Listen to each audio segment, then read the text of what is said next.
In Michigan, the Johnson family is thrilled to move into an old family farmhouse. But they are not alone. I felt something touch me, and that's all it took. And they are not welcome. That was the moment that it decided my child was fair game. A mother will do everything to protect her family. It starts with one. This demon is out to destroy your entire family. And then attacks all. All I could think about was, I just hope this works. This needs to work.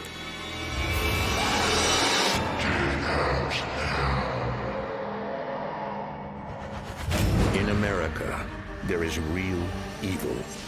It lurks in the darkest shadows in our most ordinary towns. Between the worlds we see and the things we fear, there are doors. When they are opened, nightmares become reality.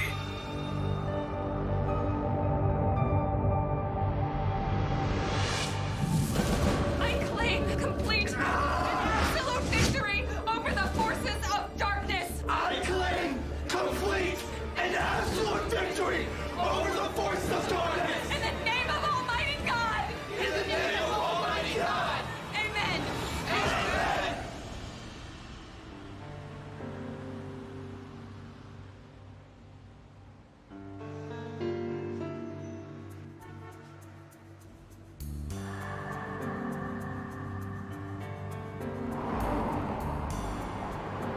Betty Johnson and her two sons, Bryn and Dylan, are finally getting their wish.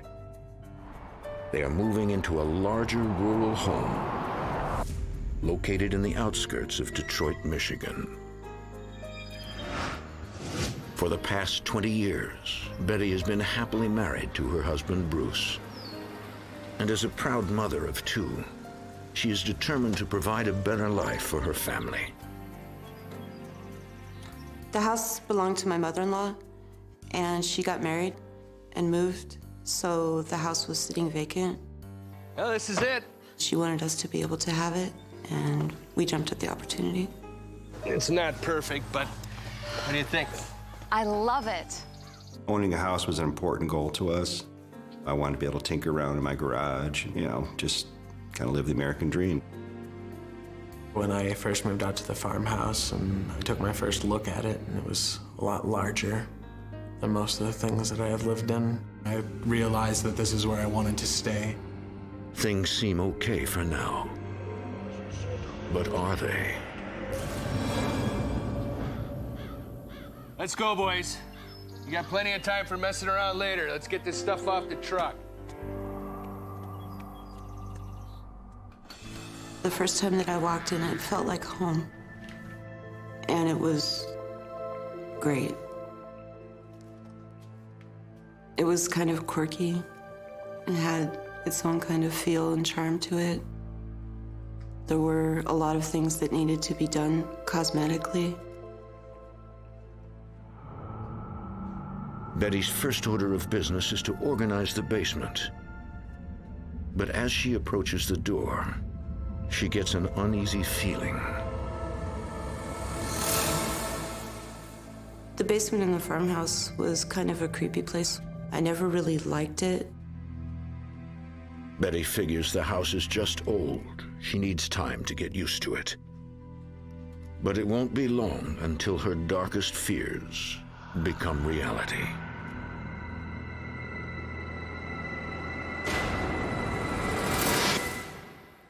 The next week, Betty continues to unpack. She hears something in the basement. Something strange. I heard some sobbing. Hello? Someone there? I was confused because the children weren't home at the time. Are you hurt? It sounded as though she was in agony physically, that something was being done to her.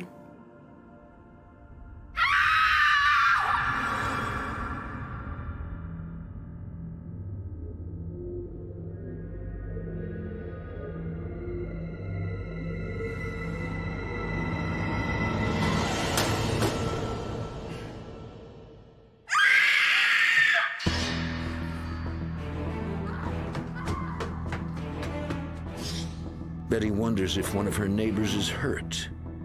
I went outside, and I couldn't hear it outside. I walked around the property looking for hurt animals that might be making those sounds.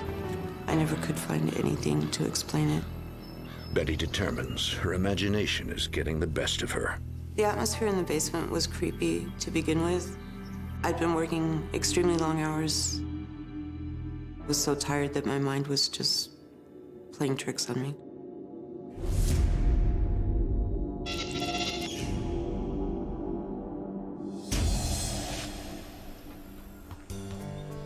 Over the next several months, Betty and her family finally settle in.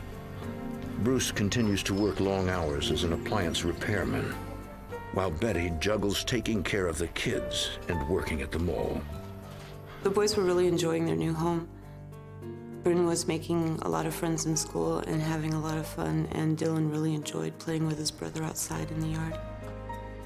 The Johnsons work hard at making the house their own. But still, something isn't right.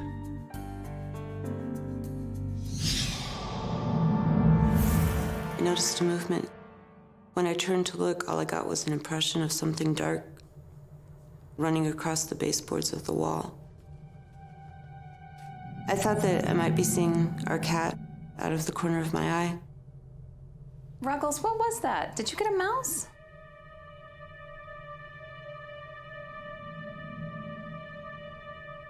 But then, Betty sees the cat on the couch. Perhaps her eyes are playing tricks on her. Or maybe these visions are real.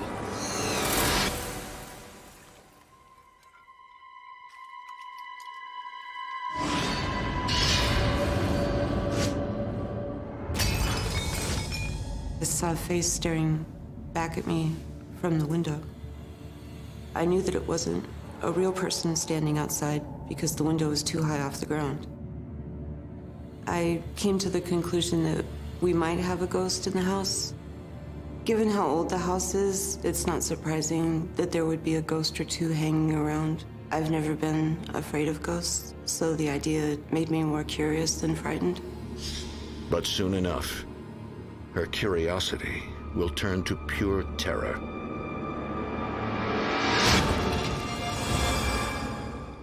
A few nights later, Bryn is watching his younger brother while Betty and Bruce are at work. What was that? That, my friend, was an E flat to a D. No, not that. Shh.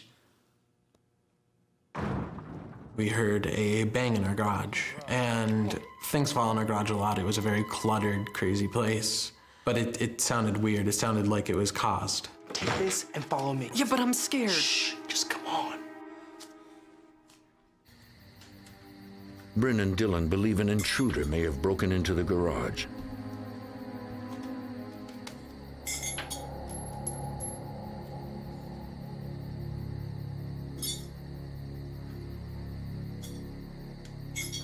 Hey, Dad! Dad!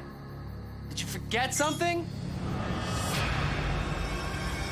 Terrified, Bryn realizes this man is not his father. All my hair stood up when I looked at him, and it just got so much colder. Suddenly, the man disappears. One moment he was there, and then he just wasn't there. It was like he just turned into air. I tried to tell myself, well, since it was dark in the garage and I could barely see in the first place, maybe there really wasn't anything there. And I just tried to wrap my brain around it. I realized there was no way I was just seeing that. It was really there. Mom, stop! Please stop! There's some guy in the garage! Have you seen him before? No, he's a total stranger! Mom, please come on! I'm really not kidding! Calm down. Calm down. Betty is convinced that this is the ghost she saw in the kitchen window that morning.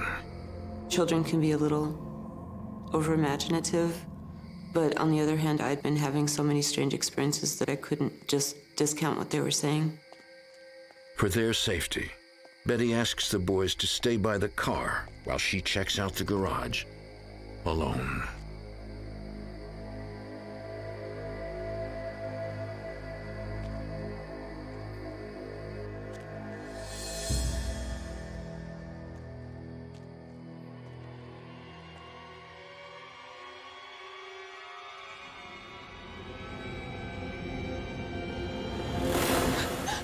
Mom, I'm telling you, we heard him.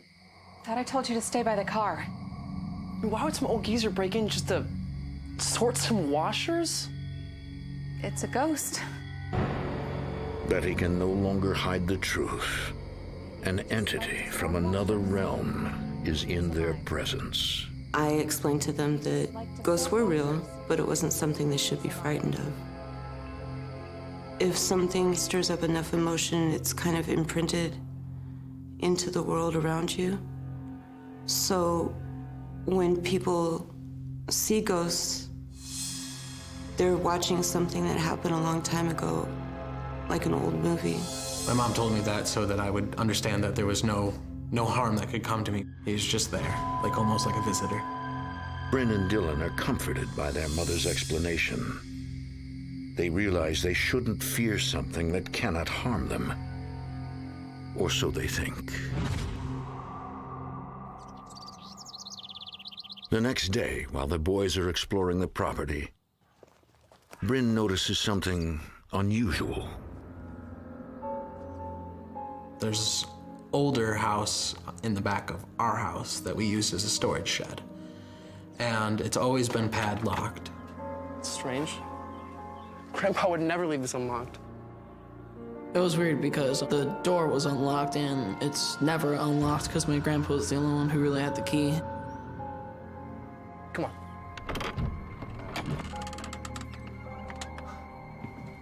Whoa. We're not supposed to be in here. Dude, you gotta check this out. Friend, this is where Grandpa keeps his tools. If we break anything, he'll kill us. Don't be a baby. Bryn? Uh-huh. I can see my breath. It's like 70 degrees out. Look. Our bodies felt completely normal, but something inside our lungs was cold. So the first thing I thought was that there's definitely a spirit in here.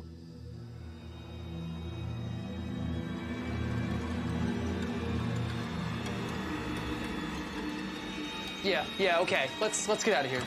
Let's go. Let's go. Well, maybe it was the ghost. I felt like something was outside with me, like it was taunting me. And I remembered what my mom told me. It's a ghost. Ghosts can't do anything. What is it, huh? What do you want from us? You know we're not scared of you? I just kind of felt more empowered than the ghost was. That's why I engaged it. Why don't you just leave?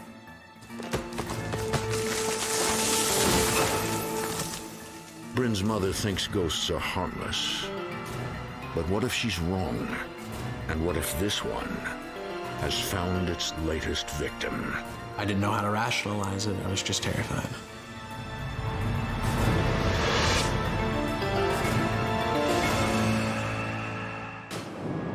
Why don't you just leave? After provoking the paranormal presence, Bryn realizes the entity is much stronger than he ever expected. And when I spun around, I felt an energy run behind me, and it got really, really cold. Bryn, what were you doing in Grandpa's shed? Mom, listen, there's something there, and I'm pretty sure this thing's angry at me. Look, it just dropped this giant branch right on me, and I swear this thing just nearly killed me. Until this moment, Betty never believed that ghosts could interact with the living. Having a branch break or a locked door be opened made me reevaluate what I thought I knew about ghosts. And the first thing I thought of was what kind of effect it could have on my children. Betty worries that her sons are in danger and knows she must take control immediately. Later that night, Betty confides in Bruce. Are you happy? What kind of question is that? Of course I'm happy. Something happened today. What? You know how I've been telling you about all those strange things that have been going on around here? Yeah? It's happening to Bryn and Dylan, too. What's happening? I just don't feel safe here anymore. There's something here. I don't want to risk the boys' safety. The violence seemed to be growing, and we didn't know how far it was going to go, and we didn't want to find out. We thought that as much as we loved the house, if things were becoming physical, that it would be better if we moved and took the boys away from that environment. And don't you want to have a place of our own? Just ours. We've probably saved up enough for a down payment. We could get a place closer to work. I was driving 45 minutes each way to work every day, and gas was getting incredibly expensive. We decided that it was a good time to move. I suppose you're right.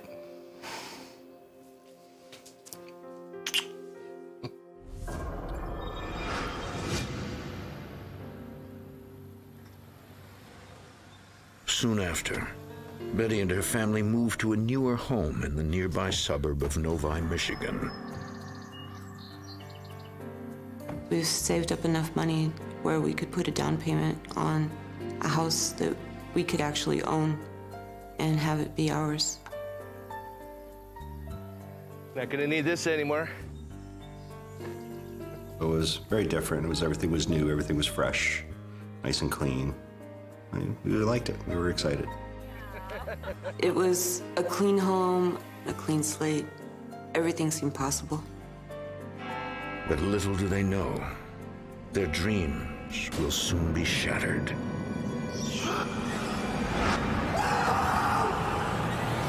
Just as life is improving for the Johnson family, things take an unexpected turn for the worse.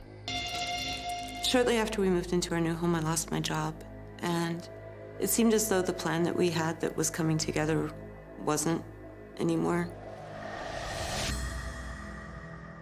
With Betty not working, it was up to me to take every bit of work I could get. I would do whatever I could to bring home more money. Hey, Brent, have you seen my pad? Yeah, it's right there. But hey, you mind if I ride along today? This ain't gonna be no carnival, Brent. You're gonna get your hands dirty. How about you let me worry about that? Yeah, come on. Let's go. My dad worked a lot, but we still managed to stay close. Not a bad day for plumbing, huh? Yeah.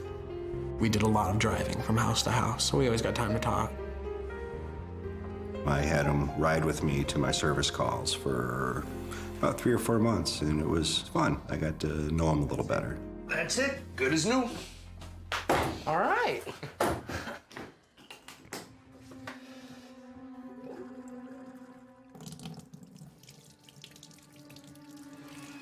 Bryn appears to be the primary target of something supernatural. Brent? Brent? It's just water. No, that is blood. Bryn, there is no blood. Just water. See? See?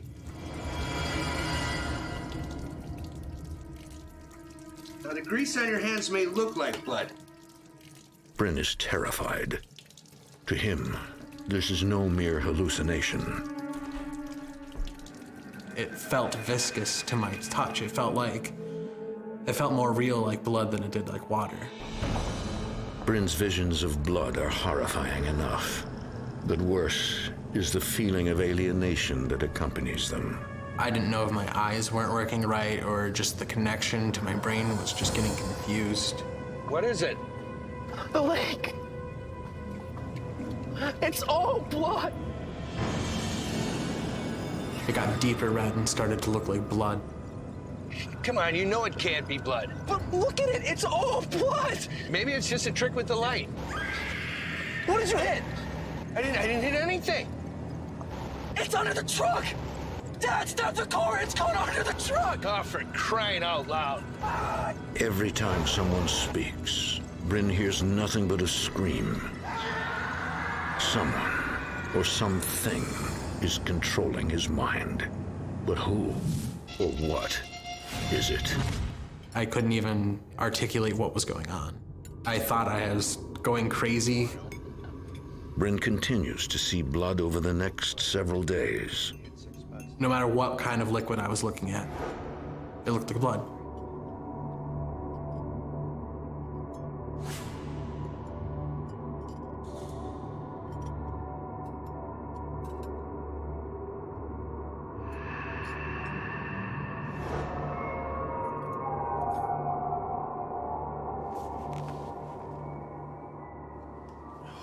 Bryn's increasingly strange behavior is starting to worry his mother.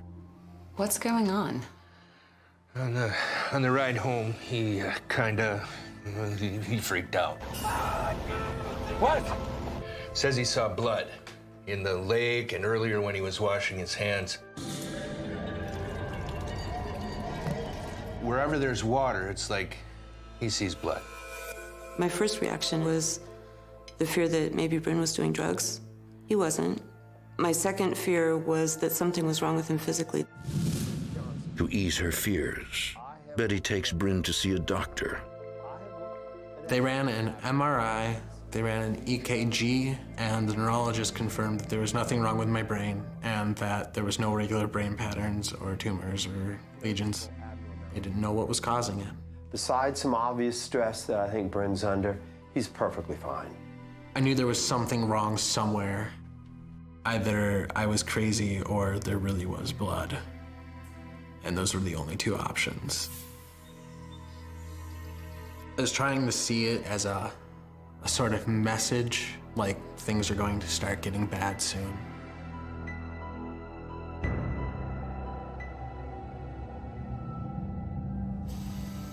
But instead of getting worse, after several days, the visions mysteriously go away. At last, Bryn is relieved he can finally take a shower and not be haunted by blood covering his body.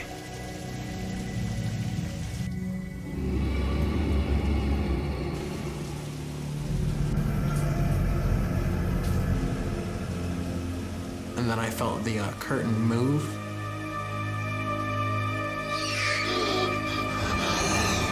As though like someone's fingertips were grazing across it. Dylan, cut it out. It got so cold. It was hot water and I still felt cold. And I couldn't shake the feeling that there was still someone in there. And I was looking right at it.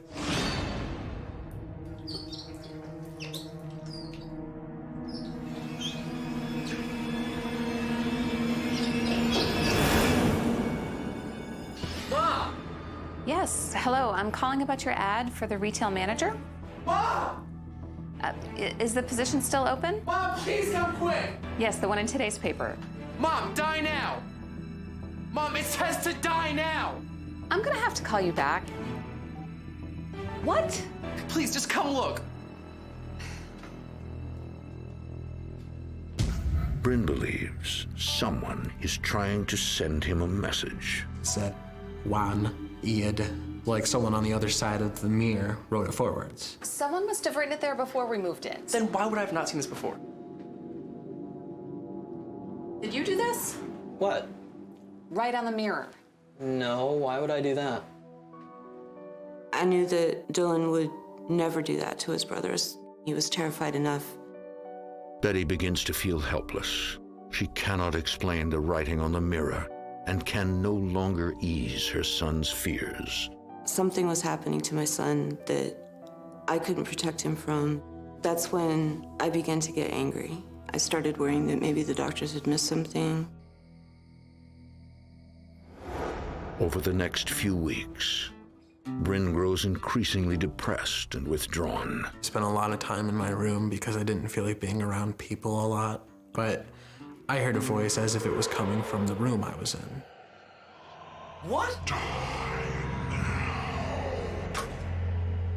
Hey! Who's there? When the voice speaks, it's with the same message Bryn had seen on the mirror. With powers of mind and now communication, the entity is growing in strength. It appears to be out to kill. Whenever I felt any split second of happiness, it would just rip it away from me and tell me I wasn't worth it. And now I should just end my life. It felt exactly like what had been happening in the farmhouse. I couldn't breathe, and I didn't know what to say to it. This thing really wanted to hurt either me or my family, and it was willing to travel 30 miles to do so.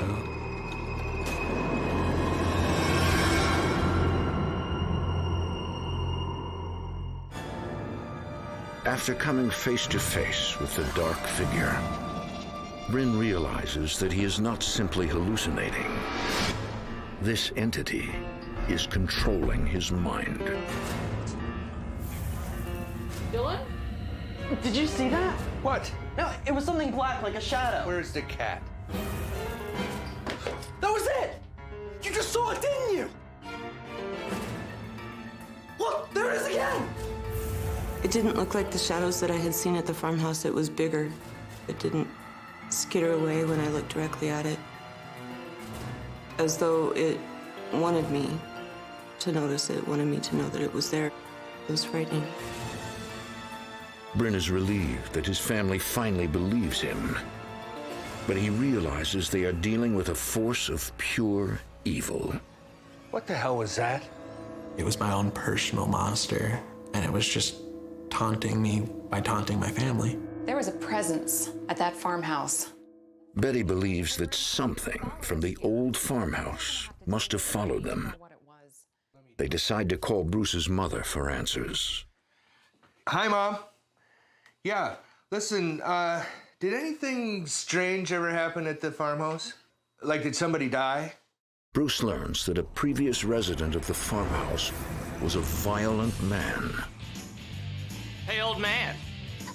Isn't it past your bedtime? One night, the former resident interrupted a party on the property and became involved in a heated argument. That'll learn you, stupid old man. Hey! The young man he struck did not die, but he was blinded in one eye. His girlfriend witnessed the incident. She ran straight to the police and offered to testify against him in court. But fate had its own tragic plan. The former resident died horribly in a car accident. Broke most of the bones in his body and spent the next 24 hours dying in terrible pain, from what we heard. Betty and Bruce are convinced that same man is now a ghost, bent on destroying their family. It felt really, really evil. Okay, now how do we get rid of it? I stopped looking for work. Every waking moment, I was on the computer trying to find somebody that could help me. Betty takes control and scours the internet, desperately seeking advice from paranormal investigators. But many investigators seem to be in it just for the money. I found a lot of con artists, and worse, they just immediately jumped and said, I can make all your problems disappear for X amount of dollars. The family decides to stick together until Betty can find some help. Bryn and Dylan sleep in the living room. Most of the activity happened in our rooms, and we were terrified to be in there at night.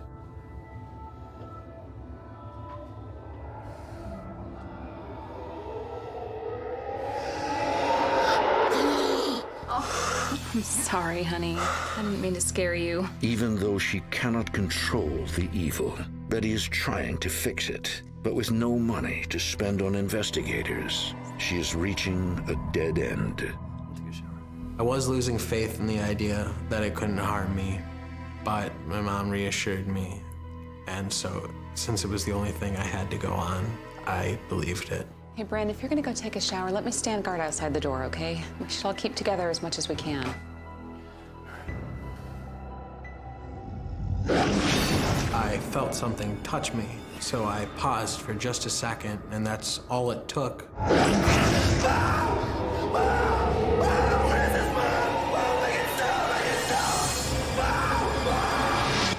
For more A Haunting, go to DestinationAmerica.com. An evil entity has invaded the Johnson home. Bent on destroying the eldest child, it has thrown Bryn down the hall. That's the most terrifying thing I've ever seen in my life. He had marks on his body where something had pushed him. It wasn't like a normal scratch. It felt like there was like a dirtiness to it, almost like if you get uninfected. But it was fresh. If it can do that, then what else can it do? Refusing to give up, Betty works tirelessly to find help. There had to be somebody out there that knew what was going on and knew how to deal with it. Bryn thought he was going crazy. But then I saw it too. We all did. No, you're not going crazy. But you have to be honest with me. Samantha Harris, an investigator with the Michigan Paranormal Research Association, is willing to help. She just sounded so confident, but at the same time I was thinking, yeah, well, you haven't heard what problems are going on in my house yet. I see on your website that you do a house cleansing. What exactly is that? We remove negative energy and spirits and replenish the house with a white light and positive energy. It's a purification ritual. I'm an ordained minister, and I'll lead you in a prayer. I'm not a very religious person. Do you believe in a higher power? Yes. Yes, I do believe in a higher power. I believe that performing a house blessing is kind of an obligation. Samantha seems genuinely caring and concerned. Betty's relieved that help is on the way. It sounded like it was a very severe case, and I wanted to respond to it as soon as possible.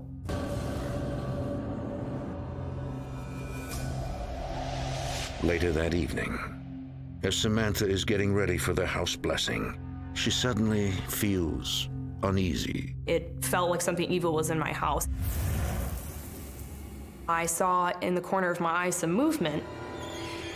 The dark figure she sees matches Betty's description of the entity that is menacing her home. I know what you are! I'm terrified inside, but I knew I had to assert myself and to stand my ground. We're gonna help that family, you hear me? You can't scare us off! In all the years that I had worked on demonic cases, I had never seen one physically appear for us. And it worried me. The next night, Samantha and her partner Kyle Gask Wilson arrive. You can just sense the heaviness, the depression, the anger, the hatred that was present. This is my family, my husband Bruce, my son Dylan. And this is Bryn. Nice to meet you, Bryn. I'm Kyle. When I met Bryn for the first time, you could really tell that he had a lot of pain inside him. Fear that you could see in his eyes. The man who lived in the farmhouse before we did. Do you think it's his spirit? I told Samantha about the man that had lived in the farmhouse before us, the one that had died in the automobile accident. Ghosts don't follow people around from one place to another. I believe that what we're dealing with here is a separate entity. A demon. Just hearing that word, a demon, made my skin crawl. Probably the same demon that influenced that man to act violently. I think it was very probable that the demonic entity attached itself to the previous homeowner of the farmhouse and then influenced his behavior. After the man died, the demon began searching for another, someone young and vulnerable. You, being under stress, were easy prey. I believe when a person challenges an entity, that they become vulnerable. You know we're not scared of you! Why don't you just leave? And I think that challenge provoked it. That was the moment that it decided that my child was fair game. That would explain the visions of blood and the voices he hears. In my experience, human spirits typically don't have that type of power to physically lift people, to claw them. Those were some of the reasons why I thought this case was demonic. I was fearful it would soon move on to demonic possession. It's clear to me that this demon is out to destroy Bryn. And not just you, Bryn, but your entire family. Betty feels helpless. Her family is dealing with an entity of pure evil. One with powers beyond her wildest imagination. All I could think about was, I just hope this works. This needs to work.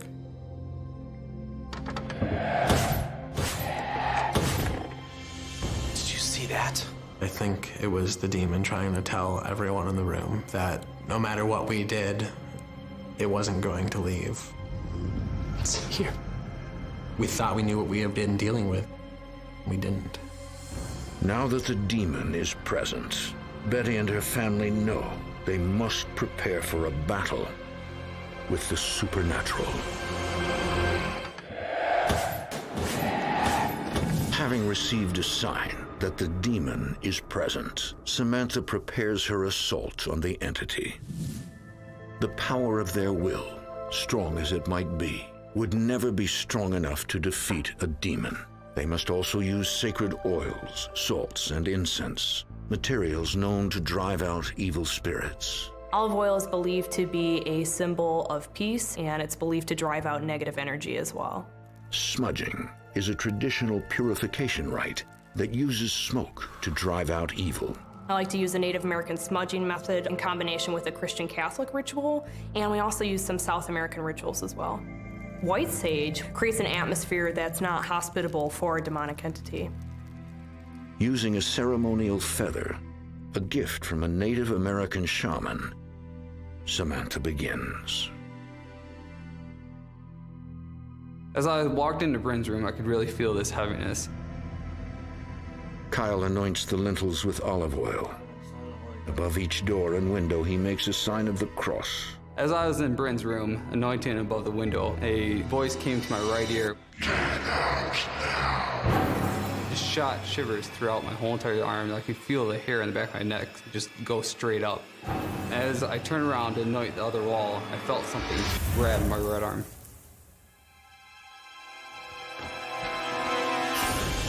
While Kyle anoints every portal, Samantha performs a ceremony in Dylan's room. Salt is believed to act as a barrier to keep a demonic feature from entering the home again.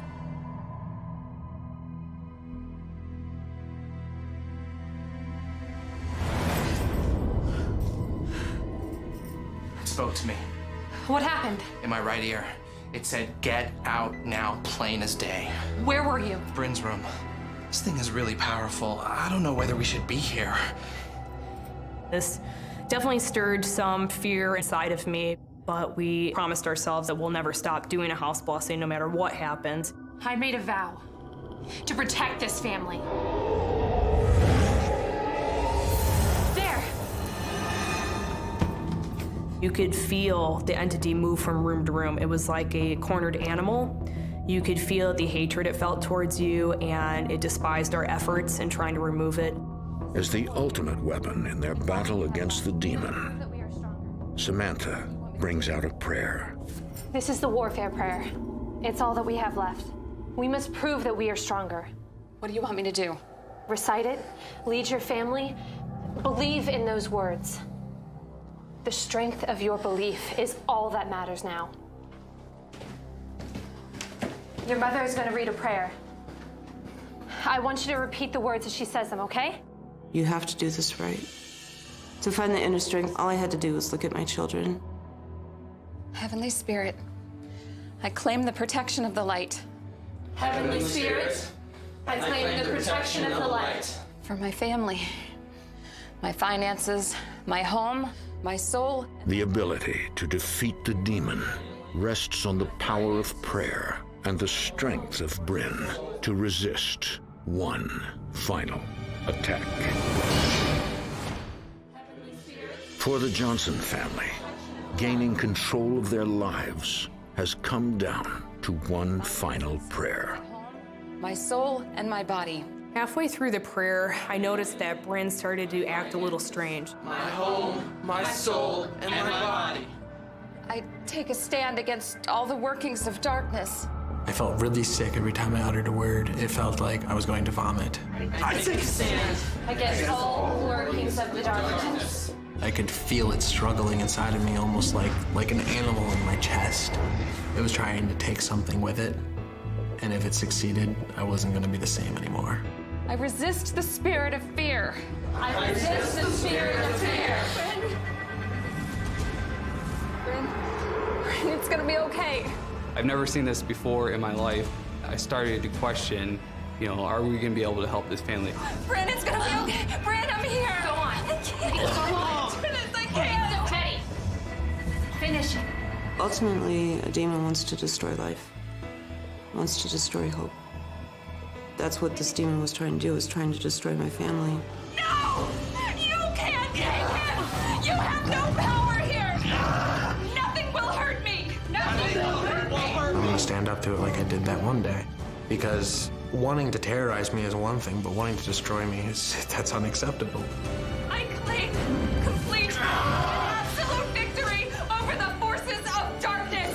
I claim complete and absolute victory over the forces of darkness. In the name of Almighty God. In the name of Almighty God. Amen. Like that. It was just gone. I felt like I could breathe normally for once. There wasn't something holding me down. It felt like there was this light that came into the home. It's actually such a beautiful moment. It was very touching to have helped Betty's family. Can I give you a hug? The gratitude felt by Betty and her family runs so deep they cannot possibly express it. At last, they are safe. You've been through hell and back with the family, and so when you change their lives, it's a fantastic feeling. If we hadn't have found Samantha and her team, I would have lost my family. I don't think that even the strongest family could survive something like that for too long. We were always a family, we were always there for each other, and the love that we have for each other got us through.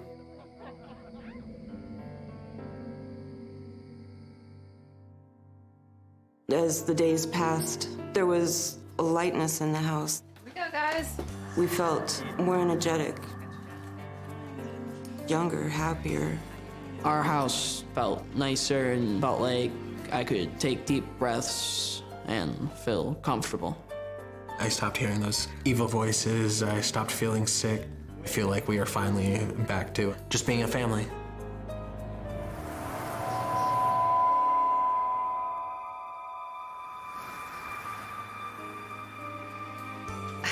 It's just the wind, guys.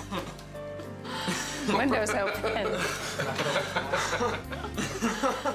Before this happened, if anyone had asked me if I believed in demons, I would have had to say, But now I'm thoroughly convinced there had to have been a demon. It's kind of like a tick or a parasite. The longer you let a demonic entity reside in your life and in your home, the harder it is to get rid of it. Because of this whole experience, we know that we can rely on each other. What I want for my family now is the same thing that I've always wanted for my family. I want my children to be happy, to be successful human beings. I want us to always love each other. My dream for my family has never changed. But now I think it has a chance of becoming reality.